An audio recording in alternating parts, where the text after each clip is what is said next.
خدا اے خدا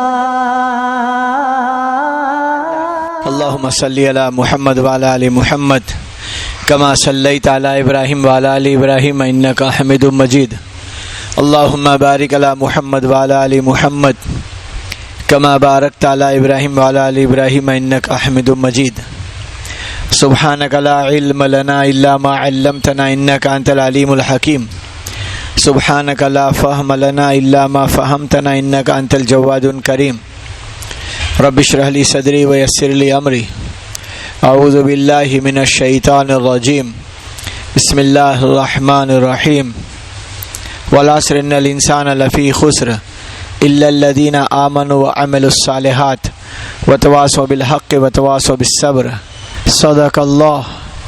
صدق الله مولانا العظيم وصدق رسوله النبي الكريم ونحن على ذلك من الشاهدين والشاكرين والحمد لله رب العالمين.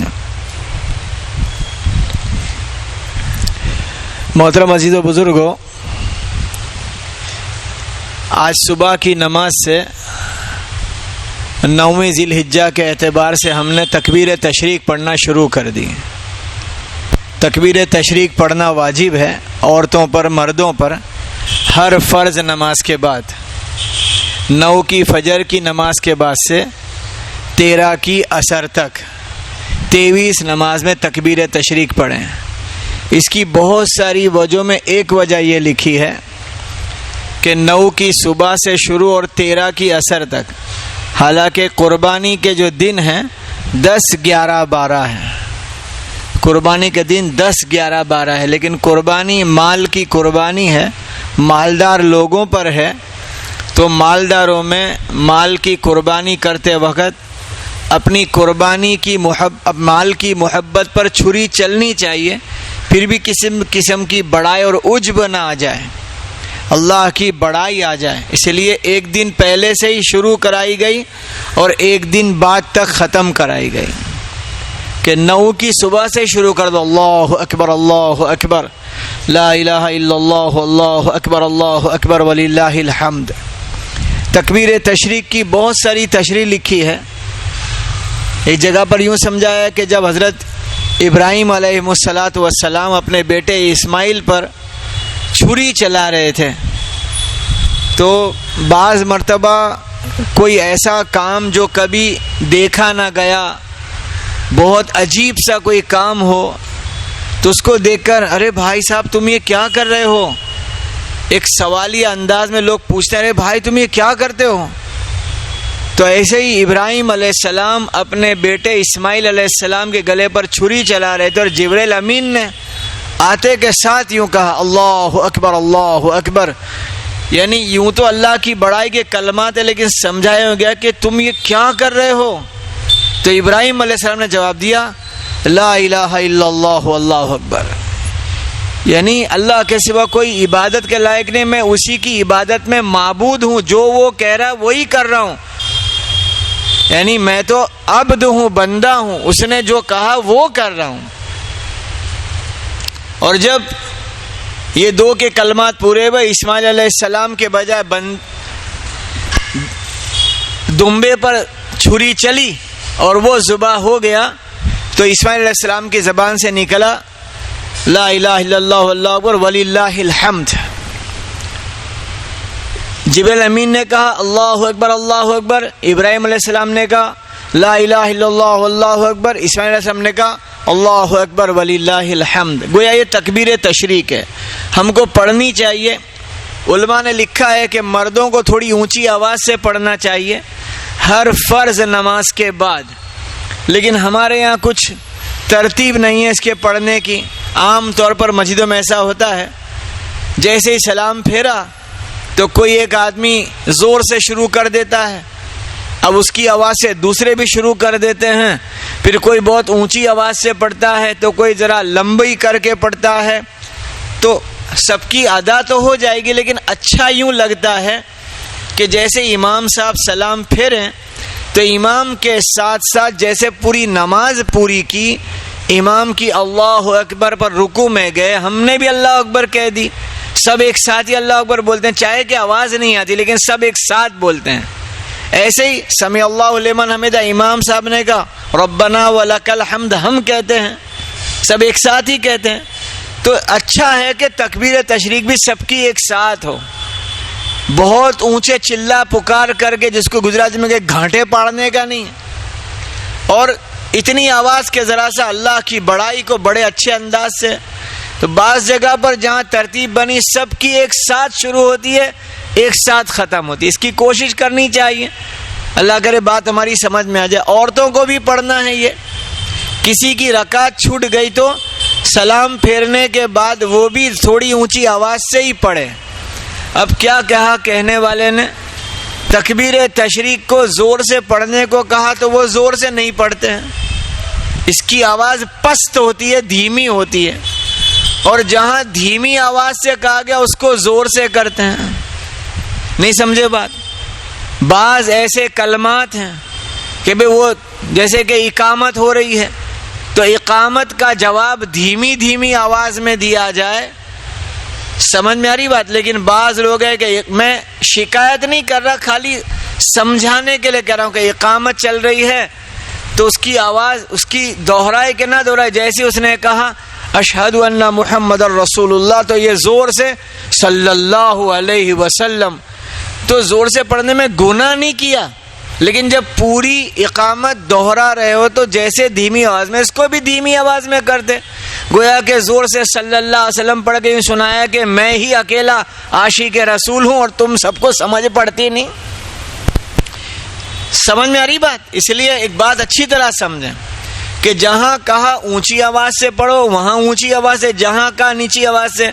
جو لوگ مدینۃ المنورہ جاتے ہیں، سرکار دو عالم صلی اللہ علیہ وسلم کے روضہ اقدس پہ حاضر ہوتے ہیں، تو وہاں آپ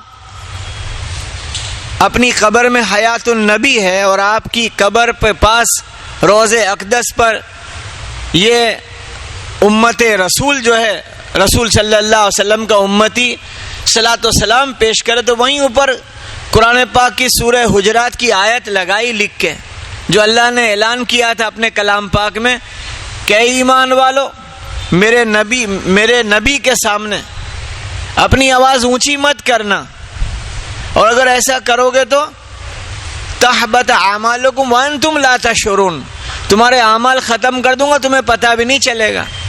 تو وہاں آواز دھیمی کرنے کی ہے جب اللہ نے حکم دیا ہے. لہذا بھائیو تکبیر تشریق اہتمام سے پڑھیں گے. دوسرا، حج کا سفر، دنیا کے ہزاروں لاکھوں مسلمان پہنچے ہیں، اللہ ان کا حج بیت اللہ مدینۃ المنورہ کا سفر قبول فرمائے.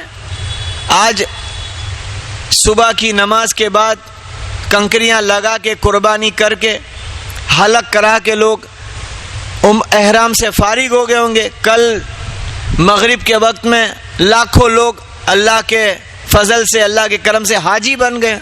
اللہ ان کا حج قبول کرے، ان کی نیکیوں میں اللہ ہمارا بھی حصہ لگا دے، ان کی دعاؤں میں اللہ ہمارا بھی حصہ لگا دے. ہم دعائیں کریں کہ اللہ تعالیٰ ان کو اور اعمال پورے کر کے عافیت کے ساتھ گھروں کو لوٹا دے. حج کا سفر بہت سارے سبق دیتا ہے. حج کرنے والوں سے لے کر دنیا کے تمام مسلمانوں کو بڑھ کر تمام انسانوں کو بہت سارے سبق ہیں. اس میں ایک سبق سب کے لیے ہے اور وہ ہے چھوڑنا. کیا ہے؟ چھوڑنا ایک سبق ہے. حج کے سفر کا یہ سبق ہے چھوڑنا. حج میں جائے چاہے نہ جائے، رسول کریم صلی اللہ علیہ وسلم جو دین اللہ کے پاس سے لا کے ہمیں دیے ہیں، وہ دین کا ایک ایک حکم، ایک ایک عمل، اس کے اندر کئی سارے سبق ہے سب کے لیے، کئی ساری باتیں چھپی ہوئی ہوتی ہیں. اللہ علماء کا بھلا کرے کہ ہمیں سمجھاتے ہیں. تو یہاں کون سا سبق ہے؟ چھوڑنا. سمجھ میں آئے یا بولو نا، سمجھ میں آئے کہ نہ آئے، اچھا لگے یا نہ لگے، پریشانی بڑھ رہی ہے کہ گھٹ رہی ہے، یہ کچھ نہیں دیکھا جائے گا. بس یہ دیکھا جائے گا جب جو بات کہی وہ مان لو.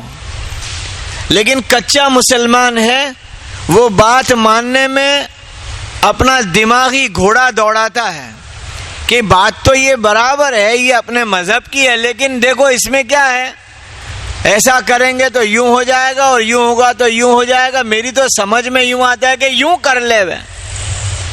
تو یہ اس کی سمجھ نہیں ہے, صحیح نہیں ہے. جو بات اللہ کی طرف سے, جو بات رسول اللہ صلی اللہ علیہ وسلم کی طرف سے اور صحابہ کی زندگی سے ہم تک پہنچی, تو حج کے سفر کا سبق چھوڑنا جیسے کہ شروعات ہے. جس دن گھر سے نکلنا ہے گھر کو چھوڑنا. کس کو چھوڑنا؟ گھر کو چھوڑنا. گھر چھوڑنا ہر ایک کے بس کی بات نہیں ہے. چھوٹا سا جھونپڑا ہو اس کو اچھا لگتا ہے, بڑا محل ہو تو اچھا لگتا ہے, گھر سب کو اچھا لگتا ہے, لیکن اللہ کے گھر جانے کے لیے اپنے گھر کو چھوڑنا, اور گھر کو کیا گھرانے کو چھوڑنا. گھر کو کیا گھرانے کو چھوڑنا. جب چلنے والے چھوڑنے والے جب چلتے ہیں حج کے لیے گھر سے نکلتے, ہم سب دیکھیں منظر, امی رو رہی ہے, ابا رو رہے ہیں, پوتے نواسے بیٹے بیٹیاں ہچکیوں سے روتے ہیں, اور ان کا رونا وہ حج کو جانے والے کو رلا دیتا ہے. آپ بھی اگر گئے ہوں گے تو روئے ہوں گے, سب نے رلا دیا ہوگا ہمیں. اور وہ رونا واقعی محبت بھرا رونا ہوتا ہے کہ جن سے محبت ہے ان کو چھوڑ رہے ہیں, لیکن ایک سبق دیا جا رہا ہے. کیا زبان تو یوں کہہ سکتی تھی, زبان کیا کہہ سکتی تھی, وہ رونے والے پورے گھرانے خاندان کو دیکھ کر زبان یوں کہہ سکتی تھی, تم کو چھوڑ کے میں نہیں جاتا. لیکن دل یوں کہتا ہے جو اللہ کی محبت کا ہے کہ میں تم سب کو چاہتا ہوں, لیکن جتنا اللہ کو چاہتا ہوں اتنا تم کو نہیں چاہتا ہوں. اللہ کی محبت میں تم کو چھوڑ کے اللہ کے گھر جاتا ہوں. یہ بہت اہم بات ہے چھوڑنے کے سبق کی, کہ میں تم سب کو چاہتا ہوں, لیکن اللہ کو جتنا چاہتا ہوں اتنا تمہیں نہیں چاہتا ہوں. تو اللہ کی محبت میں تمہیں چھوڑ کے اللہ کے گھر جاتا ہوں. اللہ کو یہ ادا بہت پسند آتی ہے کہ میرے بندے نے میری محبت میں سب کی محبتیں چھوڑ دی. ہاں یا نہ؟ پوتے نواسے, بوڑھی ماں, بوڑھا باپ, داماد, بہویں, بھرا ہوا خاندان گھروں پہ ہچکیوں سے روتا ہے, آنسوؤں سے روتا ہے. سب سے مل کے یہ جانے والا حاجی بھی روتا ہے, لیکن اللہ کی محبت میں ان سب کو چھوڑتا ہے. پھر گھر چھوڑتا ہے. گھر جس کو مسکن کہا گیا, سکون کی جگہ. سکون کی جگہ چھوڑنا گویا کہ اب پریشانی آئے گی. سمجھ میں آئے نا؟ جو بھی حج کو جاوے نا ان کو سنانے کا, تم فیسلٹی کے لیے حج میں نہیں جا رہے ہو, ایک دن کے 10,000 روپے خرچہ کر رہے ہیں. وہ حاجی کچے لوگ, حاجی کچے کیا سمجھتے ہیں, ایسا روم ملا اور ایسا ٹوائلٹ ہے اور ایسا یوں ہے ویسا وہ یوں ہے. ارے تم نے تو جو پیسے بھرے وہ مکے کی مسجد کی اور وہاں کی مقدس مقامات کی, مدینہ منورہ کی مسجد کی اور مقدس مقامات کی نیکیاں لوٹنے کے لیے پیسے دیے. وہاں ہوٹل کا کمرہ کم سہولت والا ہے, چلا لو, شکایتیں نہ کرو. سہولت کی کمی کو چلا لو, نیکی کی کمی نہ چلاؤ. لیکن وہاں سمجھ کی کمی ہے تو سہولت کو ہی ڈھونڈتے ہیں. اگر سہولت ہی چاہیے تھی تو گھر میں ہی سہولت تھی, کیوں چھوڑا تم نے؟ پیسے بھرے تھے نیکی حاصل کرنے کے لیے. حرم کی نیکی, ہر نیکی لاکھ کے برابر. حرم کی نیکی, مدینہ منورہ کی نیکی, ہر نیکی 50,000 رکعت کے برابر, 50,000 نیکی کے برابر. تو گھرانہ چھوڑا, گھر چھوڑا, اور ایئرپورٹ پہ جا کر احرام پہنا تو سلے ہوئے کپڑے بھی جو بڑی جتن سے سلاتے, بٹن یوں لگانا اور کھیسا یوں بنانا اور یہاں پر یوں. سمجھ میں آ رہی ہے؟ سمجھ میں آتی ہے؟ ایسا اپنے پسند کا سلایا, وہ سلے ہوئے کپڑے بھی چھوڑو. ہوائی جہاز میں بیٹھے اور ہوائی جہاز اڑ گیا تو ہندوستان بھی چھوڑ دیا. گھر چھوڑا, گھرانہ چھوڑا, سلے ہوئے کپڑے چھوڑے اور پورا وطن چھوڑ دیا. اور جب ہوائی جہاز میں نیت کر لی, عمرے کی یا حج کی, تو پھر سر ڈھانکنا چھوڑ دیا اور خوشبو لگانا, خوشبو کھانا, خوشبو پینا چھوڑ دیا. سلے ہوئے کپڑے اب نہیں پہننے کہ بھئی یہ سلے ہوئے کپڑے بھی چھوڑ دیے. بیوی پاس میں ہے, اس سے ہنسی مذاق کرنا اور کوئی ایسی اشارہ یا عمل کرنا وہ بھی چھوڑ دیا. سمجھ میں آ رہی بات کہ سب چھوڑنا ہی چھوڑنا ہے. پلین بہت اچھا لگا, جدہ اتر کے پلین بھی, ارے بولو نا کہ یار میرے کو تو بہت اچھا لگتا ہے, اب میں نہیں اتروں گا, کہ بھائی چھوڑو اس کو. کوئی بولے بھائی میں تو نہیں اترتا, میرے کو بہت اچھا لگتا ہے, اس میں ہی پھرا کرو میرے کو, کہ بھائی چھوڑو اس کو. جدہ ایئرپورٹ اتر کے بڑا خوبصورت ایئرپورٹ بنایا ہے, اب ایئرپورٹ جاتے ہی کوئی کہ میں تو ایئرپورٹ نہیں چھوڑوں گا. یہ حاجی کے زبان پہ بھی نہیں آتا, دل میں بھی نہیں آتا. ایک ہی بات دل میں ہوتی کہ سب کو کیا کرو, چھوڑتے ہی جاؤ, چھوڑتے ہی جاؤ. پلین کو بھی چھوڑو. پلین والا اوپر 4-5 چکر لگاتا ہو جاتا, بولے بھائی کیا کرتے ہو, جلدی اتارو نیچے. پلین بھی چھوڑنا, جدہ ایئرپورٹ بھی چھوڑنا. پھر بس میں بیٹھے, بس بھی ماشاءاللہ, لیکن بس کو بھی چھوڑ کے ہوٹل کے کمرے پہ چلے گئے. کمرے پہ پہنچے نہیں کہ کمرہ چھوڑنے کی فکر, جلدی حرم چلو. کیوں بھائی یہی ہے, کمرے کو بھی چھوڑو, حرم چلو. یوں نہیں کہ آپ اپنا گھر چھوڑ کے ہوٹل میں آ گئے ہیں, ابھی آرام سے 8-10 دن یہاں کھاؤ پیو عیش کرو, کہ 8 گھنٹے نہیں رکتے, چلو جلدی سامان رکھا نکلو یہاں سے. ہوٹل کے کمرے کو بھی چھوڑو, حرم چلو. حرم محترم پہنچ گئے اور اپنے احرام کی پابندی رکھتے ہوئے, جو چھوڑنے کا وہ چھوڑتے ہوئے حرم شریف پہنچ گئے. طواف کیا. مطاف دعا کی قبولیت کی جگہ ہے. طواف کر کے مطاف کو بھی چھوڑو. 2 رکعت پڑھ لی, صفا پہ گئے, صفا کو بھی چھوڑو, مروہ پہ چلو, مروہ کو بھی چھوڑو. اور بس چھوڑنا ہی چھوڑنا ہے. اب یہ بال سر پہ, تو بال کو بھی بدن سے چھوڑو, الگ کرو. بہت جتن سے بال بڑے کرتے, ایسی میری ہیئر اسٹائل ہے اور ایسے میرے بال اور ایسا, اس کو بھی اپنے بدن سے دور کر کے کہ تو بھی مجھ سے چھٹ جا. بال بھی جب احرام تھا, ناخن کاٹنا چھوڑو, بال کٹانا چھوڑو, خوشبو لگانا چھوڑو, میل دول کرنا چھوڑو. یعنی یہ چھوڑتے چھوڑتے گئے. اور پابندیاں اب 7 تاریخ آئی نہیں, مکہ شہر بھی چھوڑو. بھئی کہاں جاؤیں, کہ مکہ چھوڑ کے مینا میں کیا کرنے کا ہے مولانا, کہ خالی 5 نمازیں پڑھنے کی ہے. نماز یہیں پڑھ لیتے, کہ نہیں اس کو چھوڑو, مکہ کو چھوڑ کے مینا جا کے نمازیں پڑھو. اب 5 نمازیں مینا میں ہوئی نہیں, چلو بھائی مینا کو بھی چھوڑو. بھائی کہاں جاؤیں, کہ عرفات جاؤ. عرفات جا کے کیا کرنے کا ہے, کوئی عمل فرض واجب نہیں ہے. مینا میں خالی 5 ٹائم کی نماز پڑھنے کی, جو یہاں پڑھتے تھے وہ وہاں پڑھنے کی. عرفات جا کے کیا کرنے کا ہے, صرف نمازیں ہی پڑھنے کی ہے. سمجھ میں آئی نا, کتنی نماز, ظہر اور 2 ہی نماز پڑھنے کی ہے. کہ یہاں مینا میں 5 نماز پڑھی, ظہر عصر مغرب عشاء فجر. عرفات جا کے 2 ہی نماز, ظہر اور عصر. کہ بھئی 2 نماز پڑھنے کی واقعی کوئی عمل نہیں ہے. حاجی کے لیے نہ عید کی نماز ہے, حاجی کے لیے نہ حج کی نماز, نہ عید کی بھی نہیں, اور ہمارے حج کی نماز ہوتی ہے. معلوم ہے آپ کو, جو حج کے لیے گئے وہاں حج کی نماز نہیں ہے, اور احمد آباد کے وٹوا میں حج کی نماز ہو رہی ہے. پڑھنے والے بھی نہ سمجھ اور پڑھانے والا بڑا نہ سمجھ.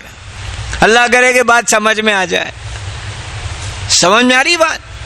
ایسے اگر ہوتا تو لوگ اپنی اپنی جگہ بنا لیتے, کہ تم یورپ میں تم حج کا جگہ کر لو, وہاں تم نماز پڑھ لو. حج کی کوئی نماز ہی نہیں ہے, نہ حج کی نماز نہ عید کی نماز. بس عرفات جا کے ظہر عصر پڑھ لو. بھائی مغرب کا ٹائم آ گیا, اب مغرب بھی چھوڑو, چھوڑنے کا ہی سبق. مکہ چھوڑ کے مینا پہنچے, مینا چھوڑو, عرفات جاؤ, عرفات پہنچے, مغرب کی نماز کا ٹائم آیا, نماز بھی چھوڑو. اور کہاں چلے جاؤ, مزدلفہ چلے جاؤ. وہاں جا کے کیا کرنے کا, تم کو 3 نماز پڑھنے کی ہے. یہیں پڑھ لے میں کہ نہیں, وہیں جاؤ, وہیں جاؤ, اس کو بھی چھوڑو. کیا بات ہے, کتنا پیارا سبق ہے. چھوڑنے کا سبق پورے حج کا سفر تمام انسانوں کے لیے. مزدلفہ پہنچے, عشاء کا ٹائم آیا, مغرب کی نماز چھوڑی تھی, عشاء کے ٹائم پہ پڑھو. روزانہ کا حکم کیا ہے, جیسے ہی وقت ہو مغرب کو تاخیر کرنا منع لکھا ہے. افطار کرنے کا بھی جو ہے نا, افطار کا غروب کے ساتھ افطار ہے. ہم گھڑی گھنٹے کے پابند نہیں, ہم غروب کے پابند ہیں. یہ تو ہم کو سہولت کے لیے ٹائم ٹیبل لکھ کے لگایا، ورنہ قرآن حدیث کی روشنی میں غروب کے ساتھ افطار کا حکم ہے۔ غروب ہوا، عرفات چھوڑو، مزدلفہ جاؤ، عشاء کا ٹائم ہے، مغرب عشاء فجر پڑھو، فجر پڑھی، اب کیا کرو، مزدلفہ بھی چھوڑو، یار کھلا میدان ہے، ذرا اچھا لگتا ہے، اس کو بھی چھوڑو، جاؤ اب وہ کنکریاں مارنے جانا۔ اتنا سمجھو میرے بھائیوں، ایک دیوانگی کا سبق ہے، دیوانگی کا۔ کنکری مارنا، خالی اس عمل کو آپ دیکھیں کہ ایسی دیوار بنائے، اس کو کنکری مارنا، کہ دماغ میں تو یوں آوے کہ یہ کیا عمل ہے، یہ کیا عمل ہے، یہ دیوار کا کیا قصور ہے کہ ساری دنیا کے مسلمان آ کے اس کو مار رہے ہیں کنکریاں۔ نہیں سمجھے بات؟ ارے سمجھ میں آ رہی؟ کسی وقت میں پلر تھا، ابھی بڑی دیوار بنا دی، اب یوں سوچے کہ یہ دیوار کا کیا قصور ہے۔ تمہارے گھر پہ کوئی کنکریاں مارے تو تم کیا بولو گے؟ ارے تم کو پوچھتا ہوں کہ مارو مارو، روز مارو، بھائی میری دیوار پہ کنکریاں، حالانکہ تم کو نہیں مار رہا ہے، دیوار کو مار رہا ہے، تو بھی اچھا نہیں لگتا۔ ارے ہاں کہ نا؟ تمہاری گاڑی پہ کوئی کنکری مارے تو مارنے دو گے کہ بھائی کیا ہے، کچھ ہوا ہے، گاڑی نے کچھ کرا ہے تیرا؟ تو وہ دیوار بنائی گئی، اس کا کیا قصور ہے کہ کنکری مارنا؟ بظاہر تو یوں لگتا ہے کہ یہ کیا عمل ہے، دماغ میں نہیں آتا، لیکن یہ دیوانگی ہے۔ دیوانگی یعنی کیا؟ دیوانہ اسے کہتے ہیں جس کی محبت میں ہے، اس کی محبت کے اندر ہر وہ عمل اچھا لگے، چاہے لوگوں کو اچھا لگے یا اچھا لگے نہ لگے۔ ابراہیم علیہ السلام کا کنکری مارنے کا، شیطان کو کنکری مارنے کا عمل اس میرے اللہ کو اتنا پسند آیا، وہ ادا پسند آ گئی کہ وہ اپنے خلیل کی ادا کو کہا اپنے بندوں سے، تم یہ کرنا، میرے خلیل کی یہ ادا مجھے اتنی بھا گئی، تم جب یہ کنکری لگاؤ گے تمہارا ایک کنکری پر ایک بڑا گناہ معاف کر دوں گا۔ کہ محبت کی بات ہے، سمجھ میں آئی نا؟ محبت کیا چیز ہے؟ کہ محبت اسے کہیں کسی کو اچھا لگے نہ لگے اس کی پرواہ نہیں ہوتی، جس سے محبت ہے اس کو اچھا لگے۔ ایس وائی میں تھا، میں پڑھتا تھا جب، ایس وائی میں ہماری کلاس کا ایک لڑکا تھا، 22 دن تک ایک ہی کپڑے پہنے، دھو کے، وہ تو میں نے ایک کو بولا کہ اس کو پوچھ روز یہی پینٹ شرٹ پہن کے کیوں آتا ہے؟ اس نے پوچھا تو وہ جواب دیا، تم کو معلوم نہیں ہے کسی کو اچھے لگتے ہیں یہ۔ اب تم سمجھ گئے، تم سب کا بھی سمجھ تو پڑتی ہے نا کہ ہاں نہ کچھ تو بولو، سب کو سمجھ پڑتی ہے۔ تو انہوں نے بولا تو ہم سمجھ گئے کہ کسی نے بول دیا کہ یہ کپڑے میں تم اچھے لگتے ہو، تو مسلمان کو سوچنا چاہیے کہ ہم مسلمان، ہم کون سے کپڑے میں میرے نبی کو اچھے لگتے ہوں گے، کس چہرے پہ رہیں گے کہ میرے اللہ کو اچھے لگتے ہوں گے۔ کہ محبت تو اللہ رسول کی ہے صلی اللہ علیہ وسلم، کہ کون سا چہرہ اللہ اور اس کے رسول کو پسند، کون سے کپڑے، کون سا اسٹائل، محبت تو یہی سکھاتی ہے۔ کنکری لگانے کی جگہ گئے، اس کو بھی چھوڑو، قربانی کرنے جاؤ، چھوڑتے ہی رہو۔ تو کیا سبق ملا؟ سمجھ میں آئے نہ آئے، اچھا لگے نہ لگے، راحتیں چھوڑنی پڑے، مصیبتیں اختیار کرنی پڑے، لیکن چھوڑنا ہی دین کا سبق ہے۔ یاد رہے گا کیا بول رہا ہوں میں؟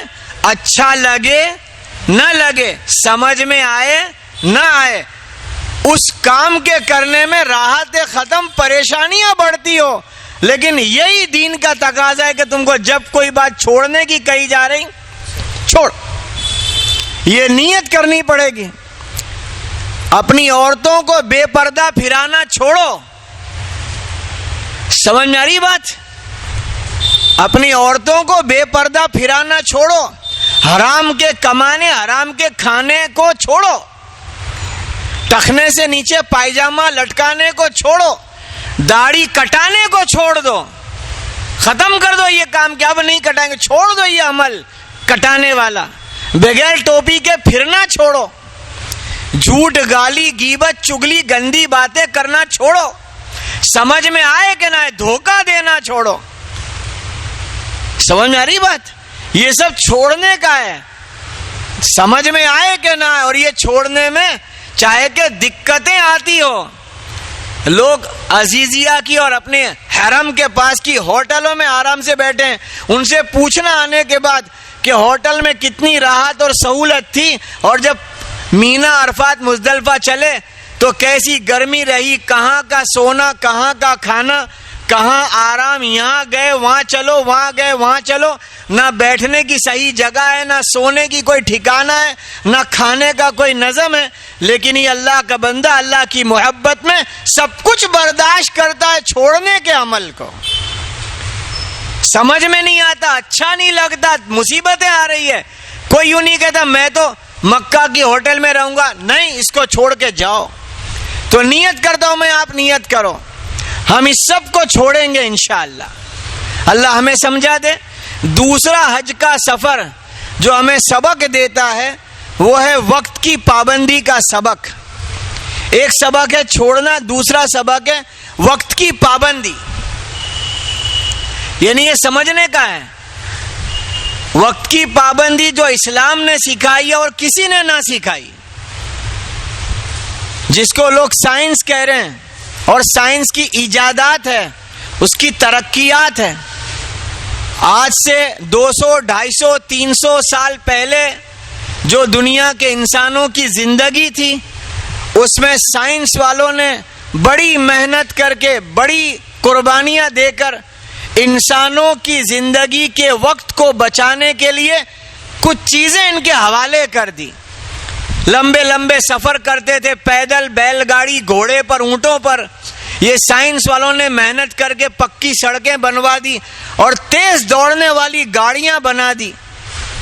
سائنس والوں نے یہ کیا, مقصد کیا تھا؟ وقت بہت قیمتی ہے, اس کو بچاؤ.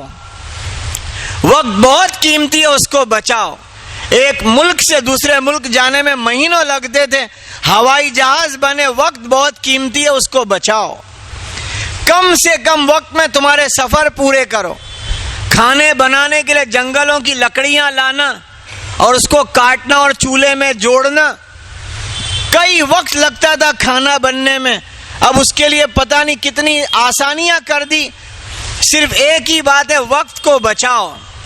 The time is very valuable thing in our life. ایسا انگریزی والوں نے کہا, سائنس والوں نے کہا کہ وقت بہت قیمتی ہے, اس کو بچاؤ.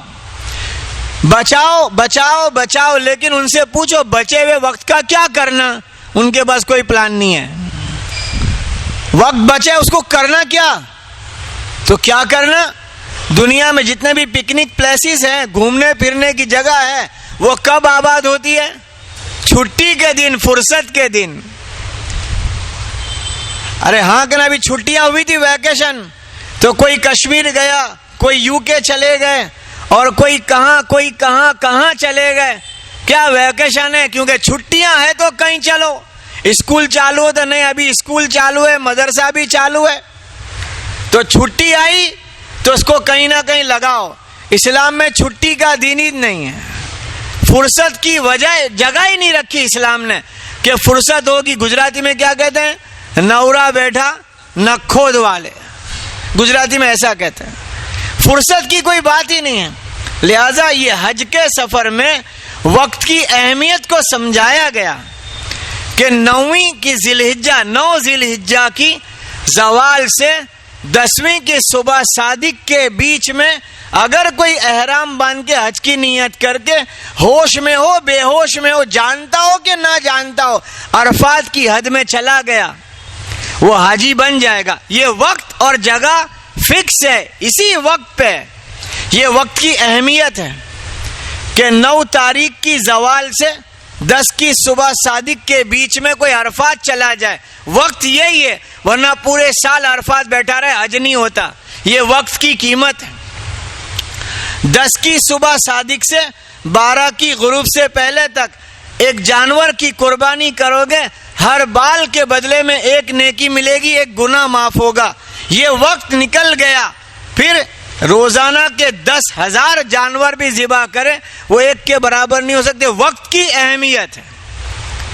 تو وقت بہت قیمتی چیز ہے. لیکن حدیث پاک میں آیا, فرمایا رسول اللہ صلی اللہ علیہ وسلم نے, جس کا مفہوم ہے کہ انسان کے پاس دو نعمتیں، نعمتان مغبون، الصحہ والفراغ، ایک تندرستی اور ایک فرصت، یہ دو نعمتیں اس کے پاس ہے، دونوں کو برباد کر دیتا ہے۔ تندرستی کے وقت میں اپنے تندرستی اور جوانی اور طاقت کو بیکار کے کاموں میں اور فضولیات، لغویات اور ایسی خواہشات میں ختم کرتا ہے، اور فرصت کے وقتوں کو پتہ نہیں کہیں کہیں لگا دیتا ہے۔ تو میں اور آپ نیت کریں، کیونکہ ابھی ہمارے پاس فرصت ہے۔ کتاب میں لکھا ہے 5 چیزوں کو غنیمت جانو 5 چیزوں کے آنے سے پہلے، جس میں 5واں ہے فرصت کو غنیمت جانو مشغولی آنے سے پہلے۔ تو مشغولی کسے کہتے ہیں؟ سمجھانے والوں نے مشغولی سمجھائی ہے۔ جس دن موت کا فرشتہ آ جائے گا اس دن سے مشغولی شروع ہو جائے گی، اتنی مشغولی آ جائے گی کہ ایک سبحان اللہ کہنے کا ٹائم نہیں ملے گا۔ ابھی ہے، ابھی اعمال کرنے کا وقت ہے، پھر مشغول ہو جاؤ گے، نماز پڑھنے کی فرصت نہیں ہے، سبحان اللہ کہنے کا موقع نہیں دے گا، مشغول کر دے گا اللہ تعالیٰ۔ موت کا فرشتہ آیا، وہاں سے مشغولی شروع، ایسی مشغولی کہ کوئی کام کرنے کا فرصت نہیں، نہ کوئی سے بات کرنے کا، نہ چلنے پھرنے کا۔ پھر تو مشغولی آ گئی ہے۔ کیا مشغولی ہے؟ اس کی لمبی تشریح ہے۔ یا جنت کی آ گئی تو نعمتوں میں مشغول ہے، اور اگر جہنم کی آ گئی تو سزاؤں میں مشغول ہے۔ اللہ ہم سب کی حفاظت کرے۔ ہاں، جنت کی آ گئی مشغولی تو نعمتوں میں مشغول کر دیا جائے گا، اور اگر جہنم کی آ گئی تو سزاؤں میں مشغول ہوگا، فرصت نہیں ملے گی۔ لہذا میرے بھائیوں، حج کا سفر ایک سبق سکھاتا ہے۔ وہ سبق یہ ہے کہ اپنے وقت کی قدر کرو، وقت کے ساتھ۔ کتاب میں لکھا ہے 2 رکعت نماز جس نے جماعت سے پڑھی وہ 25 درجہ المضاعف ہو جاتی ہے، اور اگر الگ سے پڑھی تو 2 کے برابر 100 رکعت بھی نہیں ہو سکتی۔ 4 آدمیوں کی جماعت کی نماز 8 سے بہتر ہے، اور 8 کی جماعت کی نماز 100 سے بہتر ہے۔ یہ حدیث پاک میں فضائل لکھے، اسی لیے جماعت کی نماز سے مراد وقت نکال کے آؤ۔ جس نے 2 رکعت نماز صبح جماعت سے پڑھی، وقت نکال کے مسجد میں شریک ہوا، وہ پورا دن اس کے برابر نہیں ہوگا۔ اس کی چھٹ کے پورا دن فجر کی پڑھتا رہے، وہ 2 کے برابر نہیں ہو سکتا۔ لہذا بھائیو، حج کا سفر 2 سبق دیتا ہے۔ ایک چھوڑنا، ہم سب نیت کریں، جب جو بات چھوڑنے کی آئے گی، جب جو بات چھوڑنے کی آئے گی، کوئی ہمیں کہے دیکھو جھوٹ بولنا چھوڑ دو، تو چھوڑ دیا جائے گا۔ ارے تم کو معلوم نہیں مولانا، تھوڑا جھوٹ بولنا پڑے گا، یہ اپنی سمجھ میں کچا ہے، یہ اللہ کی محبت میں کچا ہے کہ جھوٹ بولنا نہیں چھوڑتا، ورنہ محبت میں پکا ہوتا جھوٹ کو چھوڑ دیتا، دھوکہ دینا چھوڑ دیتا۔ تو چھوڑنے کا ایک سبق ہے، اور دوسرا سبق وقت کی قدر کر کے وقت کی پابندی کے ساتھ اعمال کریں۔ قرآن پاک میں جگہ جگہ کتاب موقوتا، وقت کی پابندی کے ساتھ نماز، روزہ، حج اور دیگر اعمال۔ تو ہماری زندگی میں ایک نعمت ہے وقت، اس کو برباد نہ کریں۔ قیامت میں وقت کا سوال ہے۔ پہلا سوال ہوگا زندگی بھر کیا کیا، گویا وقت کہاں لگایا۔ دوسرا سوال ہے جوانی میں کیا کیا، گویا وقت کا سوال ہے، جوانی کا وقت کیا کیا۔ تیسرا سوال ہے کہاں سے کمایا، کمانے کا وقت حلال جگہ تھا حرام جگہ تھا، خرچ کرنے کا موقع وہ وقت تو حلال میں لگا رہا تھا حرام میں لگا رہا تھا، حکم پہ لگا رہا تھا کہ خواہشات پہ لگا رہا تھا۔ سوچنے بات، یہ وقت کے سوال ہے۔ لہذا بھائی ہم سب نیت کریں اس حج کے سفر، لوگوں کے سفر سے ہم اپنے وقت کو غنیمت جان کر صحیح استعمال کریں گے۔ اللہ مجھے آپ کو عمل کی توفیق عطا فرمائے۔